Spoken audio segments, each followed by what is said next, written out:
Olá, está no ar mais um Ver TV, um programa para quem gosta de televisão. Nós discutimos aqui toda semana o papel da TV na sociedade brasileira. E você é sempre o nosso convidado. O Ver TV de hoje é especial. Vamos mostrar alguns momentos dos debates sobre política e regulação dos meios de comunicação.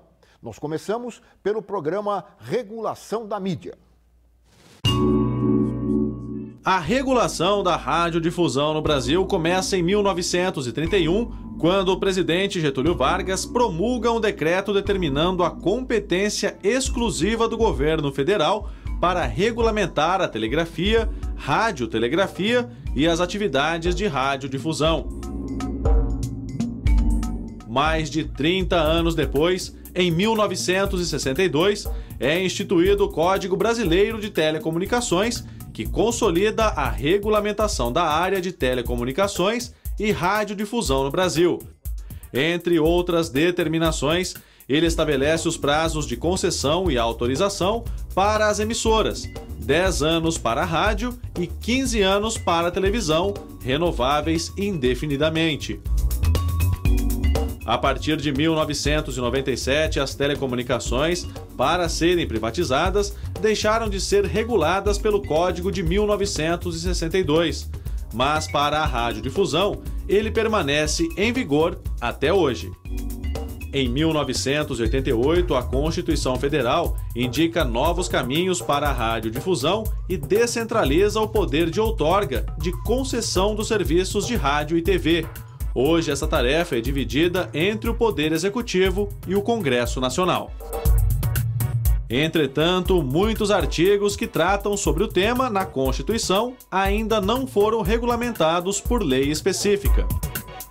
Por isso, situações previstas na Carta Magna, como a proibição do monopólio ou oligopólio e a determinação de que deputados e senadores não podem ser donos de concessionárias de serviço público, continuam sendo descumpridas. Se não tiver um marco regulatório, isso significa que nós vamos ter um reforço ainda maior do processo de oligopolização da indústria de comunicação, que é algo vital para a sociedade.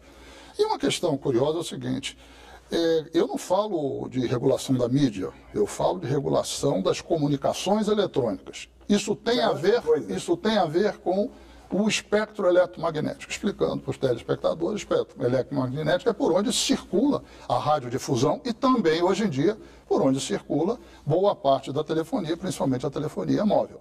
Quer dizer, isso é um bem público, escasso, finito, que tem que ser dividido e repartido. Por isso é objeto de concessão pública. Todas as áreas que são objetos de concessão pública são reguladas pelo Estado. E isso em todos os lugares do mundo. Países como França, Estados Unidos e Inglaterra, desde os primórdios da radiodifusão, têm leis claras e agências que regulam o setor. Es claro que es fundamental utilizar el derecho comparado en este caso, y creo que esto fue muy importante en estas reuniones. Cuando uno empieza a decir a los empresarios, a otros actores, que Suecia regula este tema desde 1911, las cosas empiezan a cambiar, ¿no? No es una cosa que está surgiendo ahora, porque América Latina de repente se dio cuenta que es importante proteger a los niños. Na América Latina, por uma série de fatores como os longos períodos de governos ditatoriais e a resistência do setor privado, a regulação ficou emperrada durante décadas. Mas, recentemente, países como Uruguai e Argentina instituíram leis para regular o rádio e a televisão. Y tampoco es necesario ponerse en contra de las organizaciones de medios tradicionales, sino comprender que durante 40 o 50 años América Latina, los países de América Latina no regularon el espacio de los medios, que es el espacio público por excelencia, y estos medios tienen un poder hoy fáctico y un poder sobre la democracia muy fuerte, y que la democracia tiene derecho a regular este espacio como otros. No Brasil, desde 1988, diferentes governos elaboraram vários anteprojetos de lei para regular a radiodifusão. Nenhum deles, no entanto, chegou a ser enviado para discussão no Congresso Nacional. Professor Vinícius, calcula-se em 10 esses anteprojetos que foram elaborados e nunca atravessaram a rua, saíram do Palácio do Planalto para entrarem no Congresso e lá serem debatidos e, eventualmente, transformados em lei. Por que essa dificuldade? Eu acho que essa é a grande questão, né? Por que no Brasil, ao contrário do que acontece nos países nossos vizinhos aqui da América Latina e que acontece nas democracias liberais consolidadas do mundo, né, a questão da democratização da comunicação não avança, né? Por que isso acontece aqui? Eu queria aproveitar também para dentro do tema, fazer uma observação sobre a fala do ex-ministro Franklin Martins, porque a Constituição brasileira garante que a iniciativa com relação à mídia impressa, qualquer um de nós que tiver capital suficiente para poder abrir um jornal, pode abrir e não há nenhuma forma de regulação sobre isso. Acontece que, no caso brasileiro, as empresas de mídia, exatamente pela ausência de qualquer limite à propriedade cruzada, que significa, no mesmo mercado, o concessionário de rádio e televisão ser também proprietário de um veículo impresso, esses grupos se consolidaram como grupos multimídia. Então, se houver uma regulação para as concessões de rádio e televisão, isso necessariamente afetará também a mídia impressa, porque haverá limites a essa propriedade cruzada. Aliás, isso ocorre em outros países, né? Nos Estados Unidos ocorre, na Inglaterra ocorre. Aliás, na Inglaterra ocorre de forma específica, porque tem uma regulação especificamente para a mídia impressa.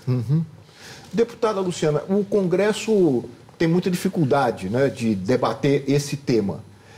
Como é que a senhora vê o debate hoje no Congresso Nacional? Essas dificuldades e a possibilidade de avanços em relação a esses problemas que o VT apontou e que o professor Vinícius completou. Eu acho que isso tem a ver com o poder político que a mídia brasileira tomou, a dimensão que ela tomou de influenciar, né, pensamentos, né, comportamentos e acaba refletindo no que a gente chama da correlação de forças, né, na base social e política, né, da sociedade brasileira, para a gente fazer avançar um direito que deveria ser considerado um direito humano, que é o direito de um cidadão ao acesso à comunicação e até ele próprio conseguir refletir o seu jeito de ser, né, a sua história, as histórias das regiões do país, da diversidade que o Brasil tem. E isso eu acho que tem a ver com o histórico da origem de como se deu o sistema de comunicação no Brasil. Ele sempre foi contaminado pelo interesse privado. Aliás, no que passou, o filmezinho que passou no início, né, reflete isso. No tempo de Getúlio Vargas, nós conhecemos bem o quanto foi perverso para a comunicação brasileira o monopólio da comunicação através de Chateaubriand, que desde esse tempo tem isso que o professor Vinícius se referiu, a propriedade cruzada, né, dos veículos de comunicação, seja impresso, seja da radiodifusão. Então, é preciso primeiro desmistificar que isso é uma coisa da esquerda, que isso é uma coisa ideológica. Censura. Que é censura. Ora, se o berço do capitalismo do mundo, né, que não é o berço do capitalismo, mas é o símbolo do capitalismo no mundo, né, os Estados Unidos, tem agência reguladora desde a década de 40, se eu não me engano. 34. Né? O que revela que isso não tem a ver com o aspecto ideológico. Isso tem a ver com você regulamentar qualquer atividade econômica. Nós temos a ANA para a água porque, afinal de contas, como foi dito, é uma concessão pública. Né? Então, nós temos a ANA, nós temos a Anatel, nós temos a ANAC, nós temos... Ou seja, toda concessão pública tem órgão regulador. Aliás, então, era justo que isso acontecesse. Não, lembrando que se tentou criar a Ansinave, né?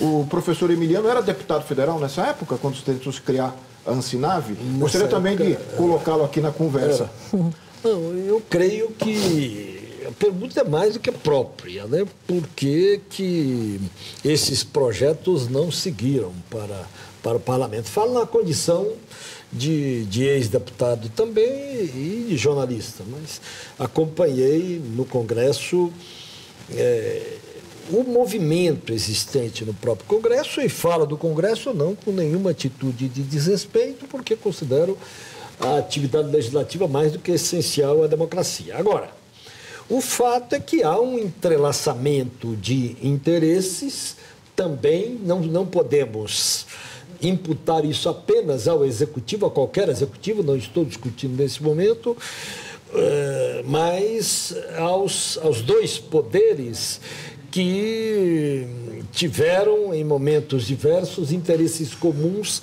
para não mexer na estrutura que está aí, né? Quer dizer, a deputada Luciana falou, a correlação de forças existente, e creio que ela se alterou pouco, né, até os dias atuais, sempre trabalhou no sentido de não é nem mexer com tudo para deixar tudo como está, é não mexer com nada para deixar as coisas como sempre estiveram na linha do diagnóstico tão perfeito feito pelo professor Vinícius. Olha, e sobre isso, também sobre essa dificuldade no parlamento, nós entrevistamos aqui em Brasília a deputada federal Margarida Salomão, do PT de Minas. Ela fala exatamente sobre as dificuldades no parlamento de se discutir um tema como esse. Vamos ouvi-la. Na verdade, você tem um debate muito mais forte na sociedade do que no parlamento. No parlamento, por conta das restrições políticas, você tem aqui uma bancada da mídia privatizada e monopolizada, que em grande parte está presente nas comissões de ciência, tecnologia, comunicação e informática. Toda vez que você discute qualquer coisa que interfira no mercado da mídia ou na maneira como ela correntemente se processa no Brasil, há muitas objeções políticas. Não obstante, há entidades muito ativas na sociedade, há, na verdade, uma vontade da sociedade de dispor de uma mídia democrática. E a regulamentação da mídia, no seu primeiro aspecto, trata disso. Trata, por exemplo, dos limites ao monopólio, dos limites à propriedade cruzada de vários tipos de mídia. Hoje, no Brasil, nós temos donos de jornal, que também são donos de redes de televisão, que também dispõem de cadeias radiofônicas. Então, a população brasileira acaba ouvindo sempre a mesma voz. Vinícius, você concorda com essa opinião de que há um movimento na sociedade que não repercute no Congresso em prol de uma mídia mais democrática? Ou de uma legislação que acabe com essas questões mais graves, que são as questões relativas ao monopólio? Eu concordo, agora é preciso que a gente reconheça que mais recentemente houve e ainda existe no Congresso deputados como a deputada Margarida, como a deputada Luciana, como o deputado Emiliano, quando estava no exercício do mandato, que criaram inclusive uma frente, né, a Frente Com, que abrigou, além de deputados, centenas, literalmente centenas de entidades da sociedade civil e que promoveu vários debates em relação a isso. O que acontece, me parece, primeiro que esse é um tema difícil é difícil convencer o cidadão comum de que esse é um tema que afeta diretamente a vida dele, né? É verdade. Eu, inclusive, tenho já há algum tempo insistido de que era preciso de alterar a estratégia dos movimentos pela democratização para fazer com que essa questão chegasse mais próxima do cidadão comum, né? Mas é difícil, né, Vinícius? É difícil. Mas há situações objetivas, por exemplo, a discussão sobre os conselhos, né, estaduais e municipais. Mas voltando à questão do Congresso, eu acho que um aspecto muito importante que a gente não pode esquecer é a questão de que, de fato, o artigo 54 da Constituição ele tem sido interpretado de forma que beneficia os políticos no exercício do mandato. Porque o que diz? O artigo 54, há uma leitura possível dele de que o político no exercício do mandato não pode ter vínculo com concessões públicas. Né? Então, o político no exercício do mandato não poderia ser concessionário de rádio e televisão. Então, mas nós sabemos que há um percentual muito alto, acima de 30% no Senado, em torno de 15% na Câmara, de políticos no exercício de deputados ou senadores que têm vínculos diretos com as concessões. Isso significa que o que a deputada Margarida falou, você vai hoje na Comissão de Ciência, Tecnologia, Comunicação e Informática, boa parte dos seus membros estão ali defendendo interesses, inclusive próprios, privados, pessoais.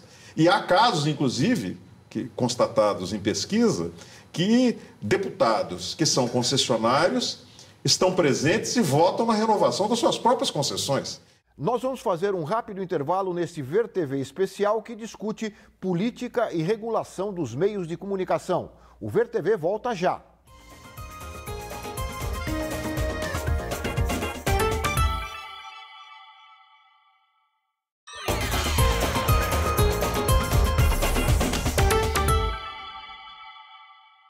Voltamos com o Ver TV, que lembra hoje alguns dos melhores momentos de temas relacionados à política e à regulação dos meios de comunicação que foram discutidos aqui no Ver TV. Vamos agora rever o programa sobre TVs públicas. Uma televisão sem fins lucrativos que produz conteúdo de interesse público. Esse é um conceito básico de TV pública. Ela deve informar, educar e entreter. Seu financiamento pode vir de impostos, taxas pagas pelos telespectadores ou até mesmo de doações. Can television make a difference in our lives? It does make a difference. Television changes you, so it's important what you watch, when you watch. That's why I support public television, and I hope you will too. Não devemos confundir TV pública com TV estatal. Esta tem a função de divulgar os atos da administração pública. A NBR é um exemplo de TV estatal. Já as TVs privadas, apesar de serem concessões públicas, financiam a sua programação mediante a venda de inserções comerciais. PG Avião do Faustão, o campeão! E foi o modelo privado que se consolidou no Brasil, desde a inauguração da TV Tupi em 1950. A primeira TV pública brasileira surgiu somente em 1968, com a inauguração da TV Universitária de Pernambuco. Em 1969, o Estado de São Paulo criou a TV Cultura. E em 1973 nasceu a TVE, subordinada ao governo federal. O Brasil segue o modelo dos Estados Unidos, que possui grande presença de emissoras privadas. A rede pública, no entanto, tem papel importante, com ampla cobertura local e nacional. Já na Europa, ocorreu um movimento inverso. Em países como Reino Unido, França e Alemanha, as televisões surgiram por iniciativa do Estado, mas sempre com grande controle público, afastando-se tanto dos governos como do mercado. Hoje, no mundo inteiro, as TVs públicas têm um papel fundamental na construção de uma sociedade mais democrática e cidadã. No Brasil, temos alguns exemplos.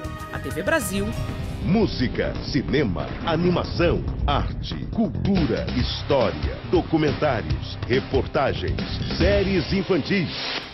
A TV Cultura de São Paulo. Uma programação especial invade a sua TV para você curtir ainda mais. Fique de olho. E várias outras TVs estaduais que formam a Rede Nacional de Comunicação Pública. Em 2014, a Empresa Brasil de Comunicação, gestora da TV Brasil, organizou uma 23ª Conferência Internacional dos Radiodifusores Públicos. Realizada pela primeira vez na América Latina, o evento contou com a presença de executivos das mais importantes redes de televisão pública do mundo. Durante o evento, os participantes discutiram sobre modelos sustentáveis de negócio, parcerias, interatividade, audiência, diversidade e qualidade na TV pública. Também foram apresentados projetos e novas produções televisivas. Resta saber na prática quais serão os rumos da comunicação pública no Brasil e no mundo. PBS in the United States is a non-profit organization. We're an organization of public television stations from around the United States.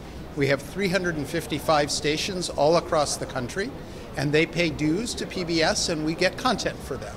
So we get content from producers around the United States. We also have partnerships with producers around the world for different genres of content. We provide content that is educational, we provide content that is informative, and we provide content that is entertaining. So we have documentaries, we have children's programming, we have some nightly news, and we have arts and sciences programming as well. PBS provides a national signal to our 355 stations, but each of the local stations is producing content for their local community. So they have a local tower, and they're doing digital broadcasting to a community, sometimes a very large city, sometimes a very small town, but they're responsible for providing public broadcasting in their community. So PBS itself, the national organization, is funded by dues from our stations around the country. So they pay a share of the cost for all of the programming that we acquire. But our system as a whole is funded by a mix of funds. About 15% comes from the federal government, the national government. About 25% comes from individual voluntary donations. So on the air, we make an appeal and we say, if you like what you're seeing, please write us a check, send us some money. So about 25% of the money comes that way. Some of the money, about 20%, comes from local government and state government around the country, and then the rest comes from donations from foundations and from commercial underwriters or sponsors for our content. Os critérios são pouco comuns ao modelo de serviço público europeu e, portanto, a portuguesa também. No que respeita à informação, desde logo, o rigor e a credibilidade da informação. Muitas vezes a informação é tentada, é atraída por critérios mais sensacionalistas. A televisão pública procura deixar de lado este sensacionalismo da informação e ser uma informação rigorosa que proporcione ao espectador o enquadramento sobre o tema e o aprofundamento do tema. No que respeita à programação em geral, uma das características do modelo de serviço público europeu é a diversidade da programação. Normalmente a televisão privada, ela é muitas vezes monolítica no tema. Ela ou é toda a noite novela, ou é toda a noite reality show. Ora, a televisão pública, ela tem como obrigação, e nós procuramos fazer, diversificar a oferta da programação. Nós temos um sistema de financiamento misto, ou seja, nós recebemos uma parte da contribuição do cidadão, os cidadãos pagam uma taxa, um valor fixo mensal, um FII mensal, que é pago através da conta da eletricidade, da fatura da eletricidade. Este montante, que é pequeno, em Portugal é de 2,65 € por mês, por casa, independentemente do número de televisores, de ecrãs que a pessoa tenha em casa. E a outra parte do financiamento é comercial, é publicidade. Ora, desde que se tenha que ter nos comerciais uma fonte importante do financiamento, a televisão e a programação, ela tem que ser competitiva, porque tem que ter audiência, porque sem audiência não há receita comercial. Então esse dilema entre, por um lado, a componente pública e as obrigações de serviço público, por outro lado, a necessidade de manter uma audiência estável que permita a sustentabilidade da parte comercial, é um desafio, um equilíbrio muito difícil de fazer. Fue un cambio histórico, un punto de inflexión en nuestra comunicación audiovisual. Podría hablar muchísimo tiempo sobre el tema, voy a tratar de reducirlo a tiempos de televisión. En principio, definió un uso del espectro radioeléctrico de 1/3 para el sistema público, 1/3 para el sistema privado y 1/3 para el sistema público no gubernamental o social, comunitario. Definió la comunicación como un derecho humano básico y no como un negocio. Implicó en Argentina un cambio legal después de 30 años en donde nuestro marco jurídico de regulación de las comunicaciones tenía que ver con una definición de la vieja dictadura militar en Argentina, y esa transformación fue sin duda el cambio conceptual y comunicacional más grande en función de la democratización de la comunicación, la multiplicación de las audiencias y la posibilidad de dar lugar a todas las voces dentro de nuestro sistema audiovisual. ¿Y la televisión pública argentina representa una alternativa real a la televisión comercial? Sí, sin duda. Yo creo que conceptualmente expresa otro modelo. Y ese otro modelo no es un modelo que desprecia a las audiencias, sino todo lo contrario. Es un modelo que trata de partir del respeto absoluto a las audiencias, a los gustos populares, a los intereses masivos, y a partir de ese principio construir un modelo de contenidos audiovisuales que no resigne calidad, no solamente calidad en términos técnicos, sino también calidad en términos de contenidos. Nuestro paradigma tiene que ver con la producción de contenidos vinculados al respeto a las culturas populares, a disputar audiencias, pero no a cualquier precio, no al precio de bastardear o generar el modelo de televisión basura o televisión chatarra, que muchas veces parecieran ser exitosos, pero que en términos estratégicos no solamente hoy por hoy no redundan un gran beneficio comercial para quienes los impulsan desde la televisión privada argentina, sino que también anulan la posibilidad de enriquecer nuestra producción de contenidos audiovisuales, lo cual genera un círculo virtuoso en términos industriales, porque el desarrollo de contenidos audiovisuales que estén a la altura de las demandas sociales da cuenta también de la posibilidad de multiplicar a lo largo y ancho del país la industria audiovisual. Broadcasting of political debate in the UK is one of the most important things, if not the most important, that the BBC does, and we take the responsibility very, very seriously. It's crucial in a democracy that voters and people have all the information necessary to make the important choices that face the electorate at a time of an election and during the time when Parliament is sitting. And we have special channels devoted to carrying political debate, but we also take the responsibility to provide debate between politicians about the issues of the day on all of our news outlets and on our news and current affairs programs very, very seriously. And especially at the time of elections, when we have to make sure that we give fair coverage to all the different perspectives from all the different parties, so that people voting have a real understanding of what the choices are that they're making in the election. And I'm glad to say that the last election in the UK in 2010, the BBC led the way in inaugurating the first set of leader debates that have ever taken place on television in a British election. We do polling of our audience on a big range of subjects, and we seek audience feedback both from the executive and from and through our governing body, which represents audiences to the BBC management and acts on behalf of those audiences and all the people who pay for the BBC through an annual licence fee. So it's important to us to know that the audience trusts what the BBC is telling it, and we monitor that through a series of opinion polls throughout the year. A BBC não está sozinha dentro do sistema televisivo britânico.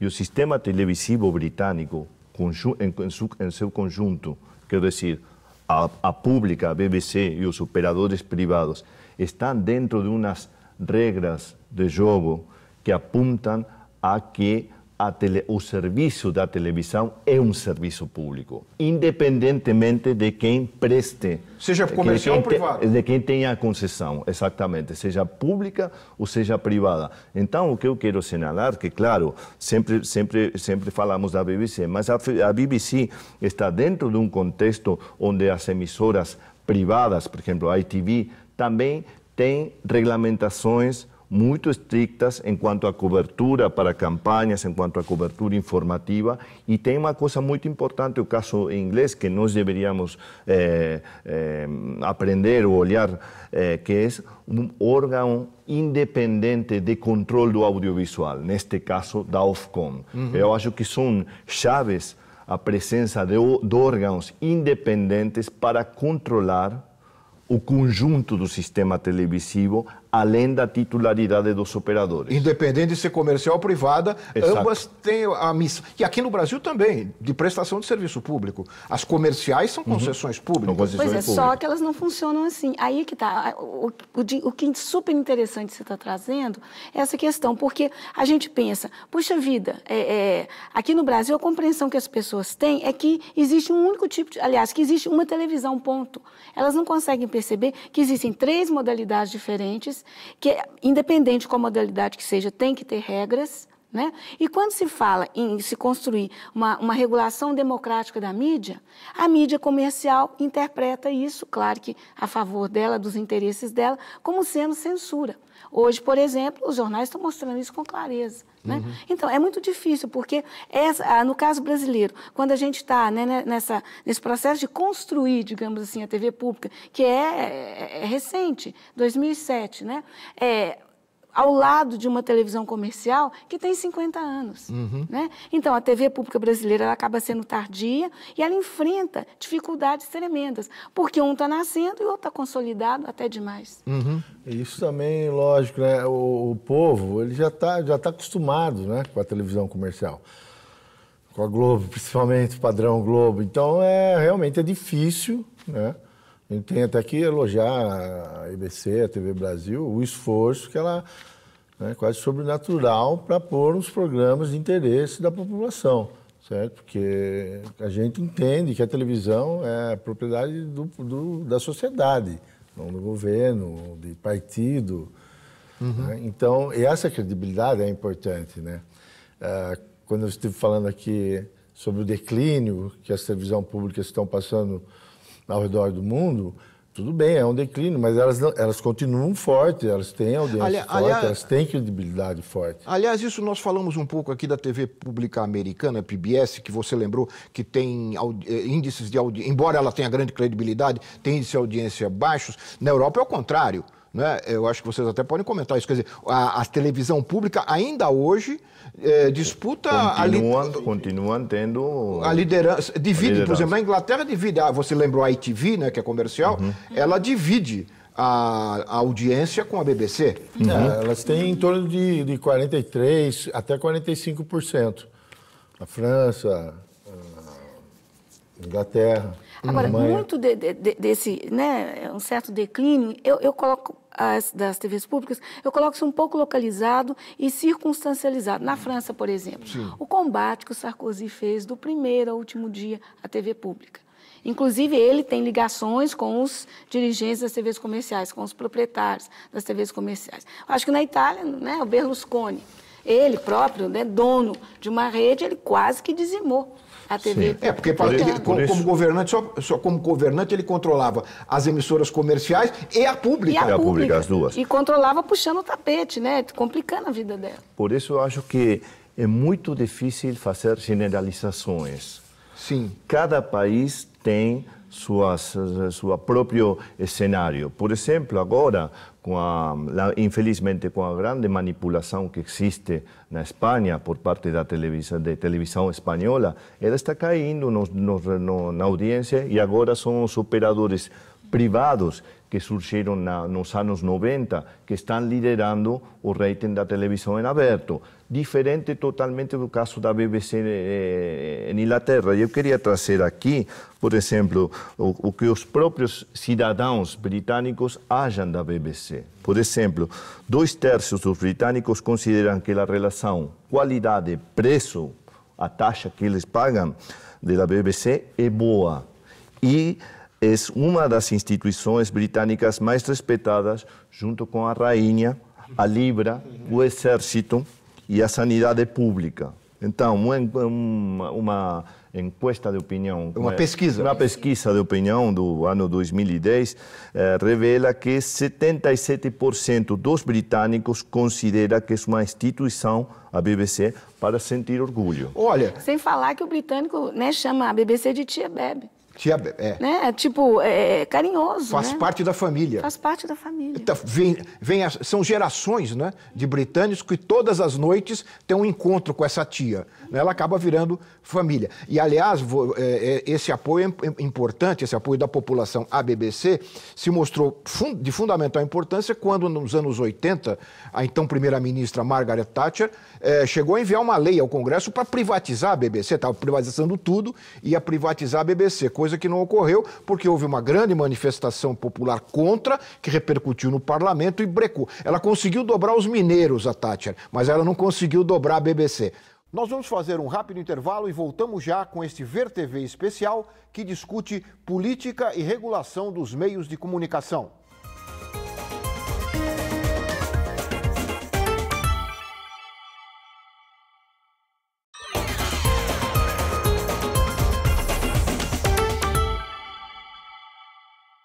Voltamos com o Ver TV, que lembra hoje alguns dos melhores momentos dos temas relacionados à política e regulação que foram discutidos aqui no Ver TV no ano passado.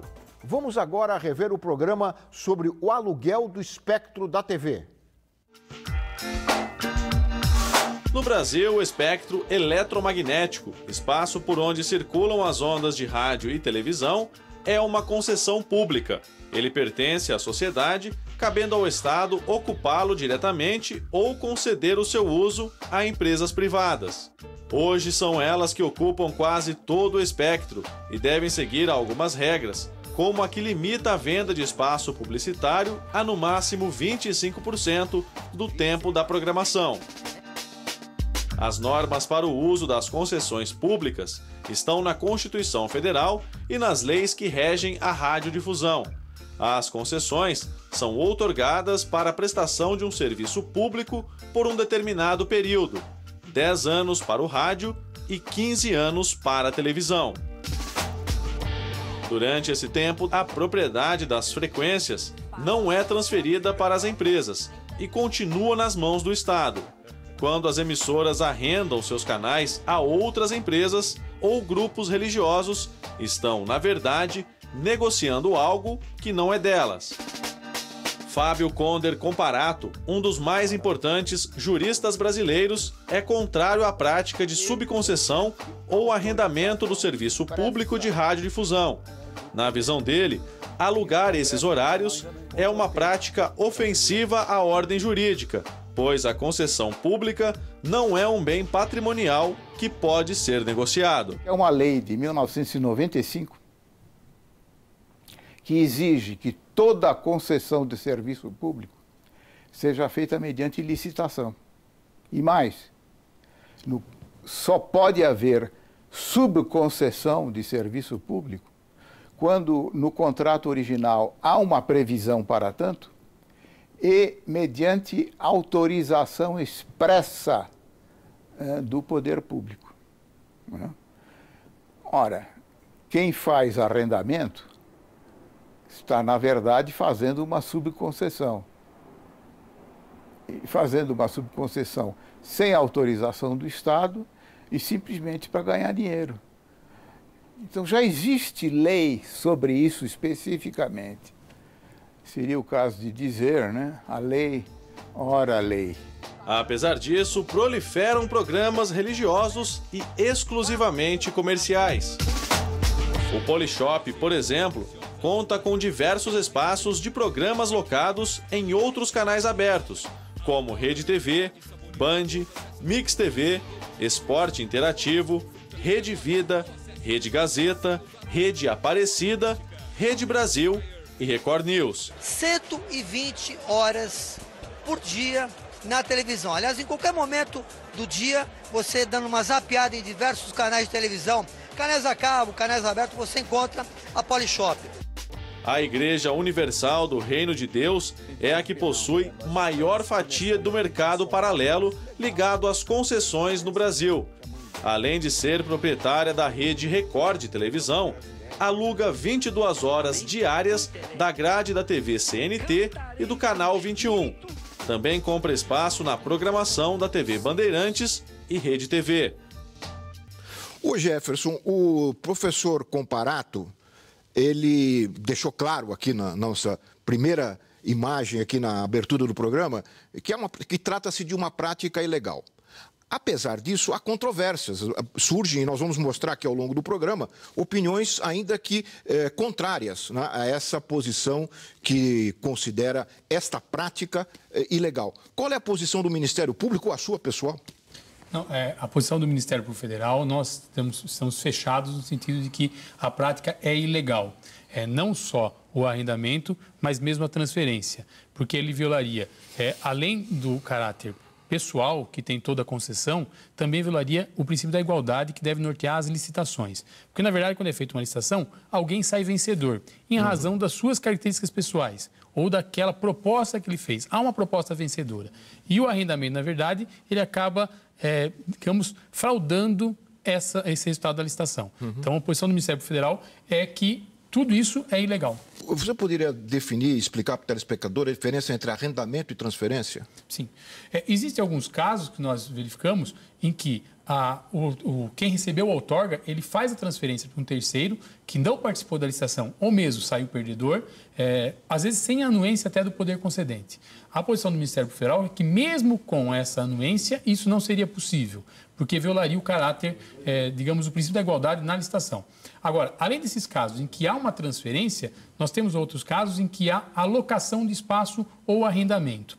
É muito interessante que eles são muito criativos na hora de fazer os contratos. Nós temos contratos com os mais diversos nomes. O contrato entre a emissora e a empresa que aluga o espaço. Isso, entre uma igreja e a concessionária, entre uma empresa e a concessionária. Então, existem vários modelos de contratos, que nós tivemos acesso a vários deles já, que estão sendo analisados em razão das suas particularidades. E a posição do Ministério Federal é que tudo isso é ilegal, porque viola a legislação já em vigor.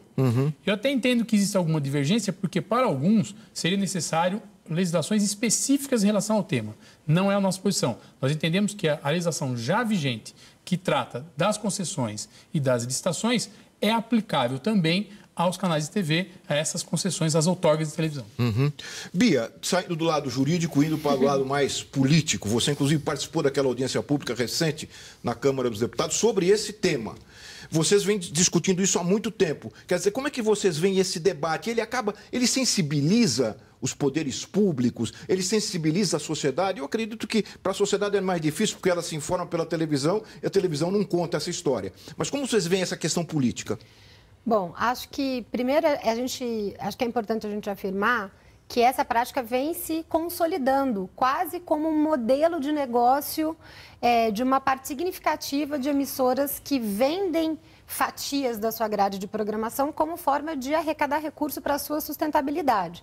O Intervozes fez um levantamento em 2008 e fez um outro levantamento em 2014 agora, que mostra que o arrendamento das emissoras está crescendo, para além do tempo de publicidade convencional. É bom separar um pouco, explicar um pouco. Quer dizer, publicidade é uma coisa, arrendamento de espaço é outra. O intervalo comercial é algo que está previsto na legislação e que pode ocupar até 25% da grade da programação das emissoras. Quando a gente fala venda de espaço, a gente não está falando do intervalo comercial, a gente está falando de programas inteiros, de faixas inteiras de 1, 2, 3, 4 horas de programação que são comercializadas no mercado e compradas por igrejas ou por empresas que fazem esses programas tipo Shop Tour e Polishop. E o levantamento que a gente fez em 2008 e o que a gente fez em 2014 mostra que, para além dos 25% do comercial tradicional, essas emissoras chegam a ter 50% da sua grade vendida. A Rede TV, por exemplo, em 2008 vendia 32% da grade, hoje ela vende 50% da grade. Então, é uma prática que está crescendo. A sociedade pode não saber que essa é uma prática ilegal, mas a sociedade sabe que esse tipo de programa acrescenta quase nada para a sua informação, para o seu entretenimento, para o seu acesso à cultura, que são os princípios que estão previstos na Constituição para o serviço de radiodifusão. Quando a gente faz debates com a sociedade nos mais diferentes espaços e fala desses programas, todo mundo acha um absurdo. A gente apelida esses canais, inclusive, de supermercados eletrônicos, porque vendem propaganda o dia todo, né? Então, por mais que não tenha uma informação da sociedade sobre a ilegalidade dessa prática, e aí programas como esses são fundamentais para a gente levar esse dado para a sociedade, existe uma consciência de que esse tipo de programação não está atendendo aos princípios que a radiodifusão deve atender no país. Muito bem. Professor Murilo, há uma questão jurídica, já foi comentada aqui, é uma questão política, e eu queria, claro, o senhor fica à vontade para também opinar da questão jurídica, na questão política, mas queria ouvi-lo também pela questão ética, desse uso de um espaço que é outorgado pelo Estado e é apropriado por terceiros. Pela fala do Dr. Comparato e pela fala do Dr. Jefferson, a gente vê que é uma legislação até mais recente, a Lei de Concessões de 1995, que dá os instrumentos legais hoje para que estas providências possam ser tomadas do ponto de vista de corrigir uma ilegalidade que vem sendo praticada por concessionários de um serviço público. Mas o que chama a atenção, e isso é esse ponto sobre o qual eu quero me debruçar, é que o Ministério Público não deveria ser a primeira instância a incidir sobre essa questão. Deveria ser a União, o poder concedente. No caso, o Ministério das Comunicações. Então, isso nos remete a uma questão de fundo maior, que é aquela que alguns de nós, você e eu, certamente há décadas, temos discutido, que é a ausência de uma lei que venha a compensar as fragilidades evidentes hoje da nossa Lei 4.117, que é a lei que ainda rege, aliás, a radiodifusão, porque as telecomunicações, que antes eram cobertas pela 4.117, hoje tem a sua legislação específica, que é a Lei Geral de Telecomunicações, e também porque, adiante, não fomos capazes de regulamentar aquilo que foi, com todas as suas contradições e problemas, uma grande conquista da sociedade brasileira, que é o capítulo da comunicação social da Constituição. Então, esse vácuo normativo é que faz com que nós tenhamos que depender, felizmente, ao Ministério Público, que vem em socorro da sociedade, da cidadania, e age, incide sobre o setor, com base numa legislação que permite que isso seja feito e que, portanto, avancemos nessa, que é mais que uma ilegalidade, quer dizer, é uma imoralidade. Entra a questão ética. Sim, e aquele serviço público que trata, né, que mais diz respeito à cidadania, porque ele fala para a sociedade o tempo todo, 24 horas por dia, que é o rádio e a televisão. Esses serviços públicos, eles são submetidos a essa barbaridade ilegal, moral, e, portanto, também ela gera uma distorção ética profunda, porque você tem um concessionário de um serviço público infringindo a lei o tempo todo, que é um desvio ético fundamental. Então, tem uma lição embutida, que não está clara porque só discutimos isso em fóruns especializados, como este, enfim. Mas é muito sério isso. Então, se o instrumento legal existe, mas ele é uma última instância, porque a primeira está ainda descoberto. Então, não há como tocar nesses assuntos hoje sem voltarmos a esse vácuo que existe, que é o vácuo de suprir as deficiências e o fato de ter sido ultrapassado pelo tempo, pela tecnologia, da Lei 4.117, do Decreto-Lei 236, e da incapacidade de, ao fazer isso, finalmente regulamentarmos o capítulo da comunicação social da Constituição Federal. A Bia, na intervenção dela, mencionou o fato de que, quando se coloca em debate com a sociedade, ela percebe tudo que vocês acabaram de dizer, a ilegalidade, a questão ética. Eu pergunto ao doutor Jefferson, a sociedade ela demanda o Ministério Público a respeito desse tema? Qual é há essa demanda ou não? O Ministério Público toma a iniciativa? Na verdade, nós temos uma demanda crescente da sociedade no que diz respeito à comunicação social como um todo, mas normalmente não nesse aspecto que diz respeito à concessão, essa transferência. Há, sim, alguns casos em que questionam o grande espaço que ocupam, digamos assim, na grade. Mas o que nós notamos, e uma dificuldade que nós temos, o Ministério Federal tem enfrentado, é para instruir os processos de investigação. Porque nós temos sempre, como primeira resposta Da emissora? Da emissora não, do Ministério das Comunicações. Do Ministério. A resposta primeira do Ministério das Comunicações é que ele não sabia. Então, quase tudo que nós perguntamos para o Ministério do Minicom, tudo. Se há transferência, se há arrendamento, se há tudo, a primeira resposta é eu não sabia, não sei de nada. É sempre negativa a primeira resposta. Aí nós iniciamos uma investigação, conseguimos dados, ou com a empresa, ou com a igreja, ou com a própria concessionária. A partir daí, nós comunicamos o Ministério e ele fala, bom, agora que eu fiquei sabendo, eu vou tomar providências. E toma? Esse é um problema. Ele é bastante lento também na tomada de providências e, normalmente, quando toma providência, é aquém do que a gente espera.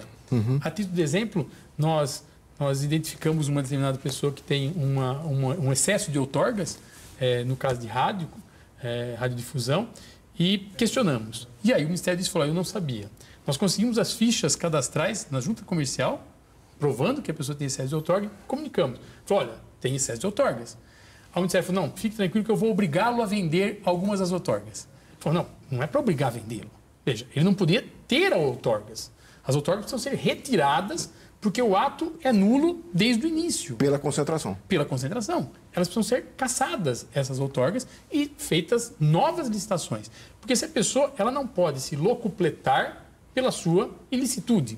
Ele comete uma ilegalidade que é exceder o número de outorgas. E ainda assim, ganha, ele é compelido a ganhar dinheiro. Sim, é algumas coisas inacreditáveis. Este foi um Ver TV especial que reapresentou alguns dos melhores momentos sobre política e regulação dos meios de comunicação. Muito obrigado a você que nos acompanhou em mais este programa. Lembrando que todos podem entrar em contato conosco pelas redes sociais, Twitter, Facebook ou pelo endereço eletrônico vertv@ebc.com.br. E você também pode assistir ao Ver TV e a íntegra das entrevistas apresentadas aqui no programa através do nosso site na internet. Até a semana que vem com mais um Ver TV, um programa para quem gosta de televisão. Até lá!